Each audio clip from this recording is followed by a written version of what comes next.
Government వచ్చిన తర్వాత మంచి యూనిఫాము, స్కూల్లో పిల్లలు చదువుకోవడానికి మంచి షూస్, అందరూ షూస్ వేసుకోలేదు, షూస్ వేయండి ఇచ్చాము. బట్టలు ఇచ్చారు, బట్టలు, మంచి బ్యాగ్, బెల్ట్లు, బుక్స్ అన్ని టైంకి ఇచ్చారు. మళ్ళీ మీ తల్లిదండ్రులకు ఇబ్బంది లేకుండా ఉండటం కోసం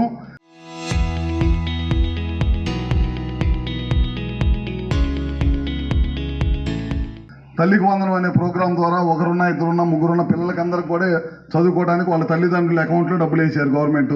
ఎందుకంటే మీ తల్లిదండ్రులకు భారం ఉండకూడదు, మీ చదువుకి మధ్యలో చదువు అయిపోకూడదు, బాగా చదువుకోవాలనే ఉద్దేశంతో ఈ కార్యక్రమాలన్నీ కూడా ప్రభుత్వం లోకేష్ గారి నాయకత్వంలో ఇవన్నీ కూడా చేస్తూ ఉన్నారు. ప్రభుత్వ పాఠశాలలో టీచర్లు కొరత ఉండకూడదనే ఉద్దేశంతో ఈ సంవత్సరం 16,000 మంది టీచర్స్ని తీసుకుంది మన గవర్నమెంట్. ముఖ్యంగా గవర్నమెంట్ స్కూల్స్లో కూడా కొరత ఉండకూడదు.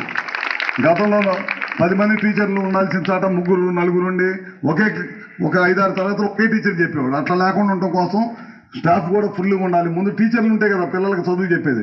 అందుకోసం 16,000 మంది టీచర్లు తీసుకోవటం, అదేవిధంగా పిల్లలు చదువుకోవడానికి డబ్బులు ఇవ్వటం, వాళ్ళకి యూనిఫామ్ ఇవ్వటం, బుక్స్ ఇవ్వటం అన్నీ ఇచ్చారు గవర్నమెంట్. ఎందుకంటే మీరు అందరూ బాగా చదువుకోవాలని. అందుకని అదే కాకుండా అన్ని గవర్నమెంట్ చేయలేదు కాబట్టి మన స్కూల్లో సైకిల్ ఇవ్వాలి, పిల్లలందరికీ కూడా ఇబ్బంది లేకుండా నడిచి రావటం పొద్దున్నే, లేకపోతే వాళ్ళ తల్లిదండ్రులని వదిలిపెట్టమంటాం, వాళ్ళు అందుబాటులో ఉండేవాళ్ళు ఏదైనా పనికి వెళ్తే ఇబ్బంది లేకుండా ఉండటం కోసమే మనం గవర్నమెంట్ స్కూల్స్ అన్ని దాటా సైకిల్ ఇవ్వాలంటే 10,000 నుంచి 11,000 సైకిళ్ళు అన్ని దాతల సహకారంతో చేసాం. ఇవన్నీ దాతలు ఇచ్చినాయి. మొత్తం ఇంత పెద్ద ఎత్తున దాదాపు 10-11,000 సైకిళ్ళు దాతలు ఇచ్చారు. అందరూ కూడా మంచి కంపెనీ, హీరో కంపెనీ సైకిల్ ఇప్పించాం అనమాట. మీరు కూడా బాగా చదువుకొని మంచి పేరు ఊరికి, మీ తల్లిదండ్రులకి, మీ ఊరికి మంచి పేరు తీసుకురావాలి. మీరు కూడా మంచి పొజిషన్కి వెళ్ళాలని చెప్పి కోరుకుంటా ఉన్నాను. పోయిన సంవత్సరం 10th క్లాస్ ఎంతమంది రాశారండి? 56 మంది పాస్ అయ్యారా? అందరూ ఎంత పర్సంటేజ్లు వచ్చినాయి? లోయెస్ట్ ఉండకూడదు, తప్పటం అనేది ఉండకూడదు, 70% తక్కువ అనేది ఉండకూడదు. అర్థమైందా? 70 నుంచి 75% తక్కువ అనేది మీ స్కూల్లో వినపడకూడదు. అందరూ పాస్ అవుతాం కాదు, 70% తగ్గకూడదు. అందరూ ఉట్టి పాస్ అయితే మాకు ఉద్యోగాలు రావు. బాగా 70-80% వచ్చి కాంపిటీషన్లో ఉండాలి వాళ్ళందరూ. మీ తల్లిదండ్రులు కష్టపడి మిమ్మల్ని చదివిస్తున్నారు.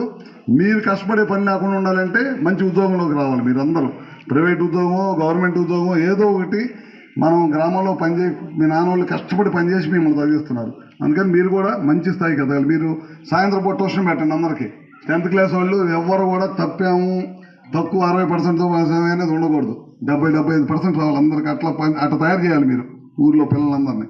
సరేనా? మేము మన గ్రామానికి కూడా మనం వచ్చిన తర్వాత ₹1 కోటి పనులు చేసాం.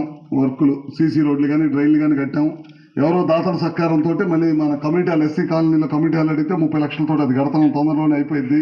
Local to global news at your fingertips. మీ చేతిలో ఒక ఆయుధం. డౌన్లోడ్ రా TV app. Media legend Ravi Prakash is back.